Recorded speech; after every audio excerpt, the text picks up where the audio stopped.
ఈరోజు మంచిప గ్రామంలో మరి సర్పంచ్ ఎలక్షన్లో భాగంగా జనరల్ మహిళ వచ్చిన సందర్భంగా మరి ఈరోజు నా పేరు తూర్పు రాజేష్, మరి మా అమ్మగారిచే మరి నామినేషన్ ఇవ్వడానికి మరి ఈరోజు వెళ్తున్నాము.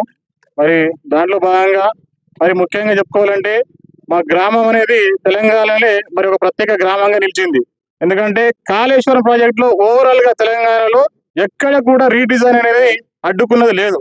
ఓన్లీ ఒక మంచిప్ప గ్రామంలో 21 ప్యాకేజీలో దీన్ని అడ్డుకొని గత 10 సంవత్సరాల నుండి కేసీఆర్ ఏదైతే మంచిప్ప గ్రామం లేకుండా చేద్దాం అనుకున్నాడో చుట్టుపక్కల 9 తండాలతో పాటు మంచిప్ప గ్రామాన్ని లేకుండా చేయాలని కంకణం కట్టుకున్నాడు. అలాగే చాలా ఇప్పుడు ఎస్ఆర్ఎస్పి మనం చూస్తున్నాము, గజ్వేల్ కానీ మరి మల్లన్న సాగర్ కానీ ఇవన్నీ గ్రామాలన్నీ లేకుండా వెళ్ళిపోయినాయి కేసీఆర్ హయాంలో. ఈ ఒక్క గ్రామానికి మేము గత 10 ఏళ్ల నుంచి కేసీఆర్ కాళేశ్వరంలో ముంచాలని కంకణం కట్టుకున్నప్పుడు మరి మాకు ప్రతిపక్ష హోదాలో ఉన్నటువంటి అప్పటి పిసిసి అధ్యక్షుడు రేవంత్ రెడ్డి గారు మరి ఇప్పుడు ఉన్నటువంటి మా ఎమ్మెల్యే గారు ఇద్దరి చొరవతోని మేము ఎట్టి పరిస్థితుల్లో కూడా ఈ ప్రాజెక్టు జరగనివ్వము, ఖచ్చితంగా దీనికి అడ్డుకుంటాము. దీనిలో ఒక ఎకరానికి ఆయకట్టు అదనంగా ఉపయోగం లేనప్పటికీ మమ్మల్ని ముంచాలని చూస్తున్నారు. కాబట్టి మేము ఇక్కడ ఉన్న తండ వాసులము మంచిప గ్రామాలందరం కూడా ఒక కమిటీ ఏర్పాటు చేసుకొని బలంగా కొట్లాడినాం. దాంట్లో భాగంగానే ఇలా మేము ఊరిని కాపాడుకున్నాం. దానికి సంపూర్ణ మద్దతు రేవంత్ రెడ్డి గారు మరి మా భూపతి రెడ్డి గారు మా ఊరికి వచ్చి మీకు మేముండగా మీకు మీ గుంట భూమి పోనీయమని భరోసా ఇచ్చేట్ల మరి మేము ఆ రోజు నుండి మేము కొట్లాడి ఆపుకున్నాం. మరి రేవంత్ రెడ్డి ప్రభుత్వం వచ్చిన తర్వాత కాళేశ్వరాన్ని పక్కన పెట్టి పాత డిజైన్ వల్లనే ప్రాజెక్ట్ ని పూర్తి చేసాము. మీకు ఒక గుంట భూమి పోనీయము, మీ ఊరిని కూడా ఒక ఇల్లు పోనీయమని హామీ ఇవ్వడం జరిగింది. ఆ జీవో కూడా మరి అఫీషియల్ గా రావడం జరిగింది. అన్ని కంప్లీట్ అయిపోయినాయి. ఇలా ఊరిని కాపాడుకున్నాం రేవంత్ రెడ్డి భూపతి రెడ్డి పుణ్యంలో. అట్లనే దాంట్లో భాగంగానే మేమందరం కూడా మరి దాంట్లో మా కమిటీ సభ్యులందరం కూడా 12 మంది మరి జైలు పాలయ్యి కేసులకు ఇలా అటెంప్ట్ మర్డర్ కేసులు మా మీద ఒక్కొక్కరి మీద 4 సెక్షన్లు పెట్టిరు, ఎఫ్ఐఆర్లు పెట్టిరు. 12 మంది మీద కూడా మా టీంలో అందరి మీద కేసులు అయినాయి. అయినా కూడా మేము భయపడలే. రిమాండ్ పంపించిన పరారులు ఉన్నా కూడా భయపడకుండా మేము ఊరిని కాపాడుకున్నాం.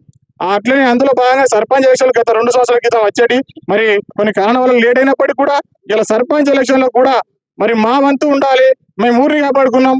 ఆ ఊరిని కాపాడుకున్న ఊరిలో కూడా మరి మేము చాలా అభివృద్ధి పనులు చేసినాము. 2 సంవత్సరాల నుండి కూడా మేము ప్రత్యక్షంగా ఎలక్షన్ లేనప్పటికీ కూడా 2 ఏళ్లలో మా ఊరికి ₹1 నయా పైసా బాజిరెడ్డి ఇవ్వకుండా మరి ఊరిని ముంచాలని చూసినప్పటికీ కూడా మేము కాపాడుకొని ఇలా మా పాత డిజైన్ వల్ల ఊరిని కాపాడుకుంటున్నాం. మళ్ళీ ఊళ్ళో ఉన్నటువంటి ప్రధాన సమస్య మా బ్యాంకు సమస్య ఉండే, ఆ బ్యాంకును కూడా షిఫ్ట్ చేయాలని కంకణం కట్టుకున్నాడు మరి బాజిరెడ్డి. మా ఎమ్మెల్యే గారు రాగానే మళ్ళీ బ్యాంకును కూడా మళ్ళీ ఇక్కడ ఉంచుకొని మళ్ళీ కొత్త బ్యాంకు నిర్మాణం చేసుకున్నాం. అందులో కూడా మా కమిటీ వాళ్ళ పాత్ర మేమందరం కూడా చందాలు చేసుకొని ఇలా ఎస్బీఐ బ్యాంకును కూడా నిర్మించుకున్నాం. అట్లనే హాస్పిటల్ కూడా లేకుండా చేస్తా అన్నాడు.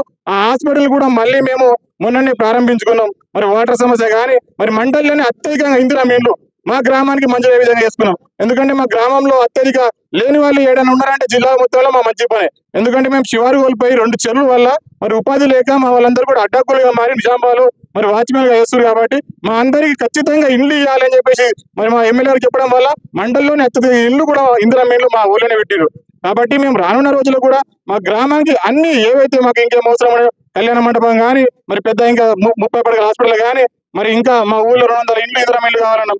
అవి కూడా మా ఎమ్మెల్యే గారు మంజూరు చేస్తారు. కాబట్టి ఆ ధీమతోని ఇలా మేము పదవి లేకున్నా ఇప్పటి వరకు ఏ వీడియోస్ లో కానీ అధ్యక్షుడు కానీ కులంలో అధ్యక్షుడు కానీ వార్డు మెంబర్ కూడా చేయలేదు. కానీ గత 4 సంవత్సరాలు 4-5 సంవత్సరాల నుండి నిరంతరం ప్రజల్లో ఉంటున్నా, ప్రజాసేవ చేస్తున్నా, ప్రజలందరూ కూడా నన్ను గమనించి ఒక నయా రూపాయి కూడా మరి లంచం తీసుకోకుండా పనిచేస్తున్నందుకు ప్రజలు పెద్ద మొత్తంలో నా పక్షాన ఉండి మరి నువ్వు పోటీ చేస్తే బాగుంటుంది అనే ఉద్దేశంతో మరి ఇలా నాకు రాకున్నా మా అమ్మాయిని నిలబెట్టి నేను ముందుకు వస్తున్నా. ఖచ్చితంగా ఊరిని మరి రానున్న 5 సంవత్సరాల్లో ఊరు రూపురేఖలు మార్చి ఆదర్శ గ్రామంగా తీర్చిదిద్దాలని సంకల్పం పెట్టుకున్నాం. కాబట్టి ఖచ్చితంగా రానున్న రోజుల్లో ఒక్క ఇందిరమ్మ ఇల్లు కాదు, ప్రజలు ఉన్నటువంటి గుడిసెలు కానీ రేకులు కానీ మరి కూలీలు ఎవ్వరు కూడా లేకుండా అందరికి ఇందిరమ్మ ఇల్లు కట్టించే ప్రయత్నం నాకు కృషి చేస్తా.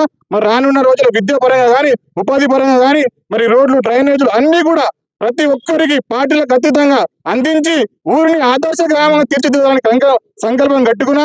ఖచ్చితంగా గ్రామాన్ని అభివృద్ధి చేసి చూపిస్తారని మరి నాకు మీ గ్రామ ప్రజలందరూ కూడా మన వాళ్ళందరూ కూడా నన్ను ఆశీర్వదించి మరి భారీ మెజార్టీతో గెలిపించాలని మనస్ఫూర్తిగా తెలియజేస్తున్నా.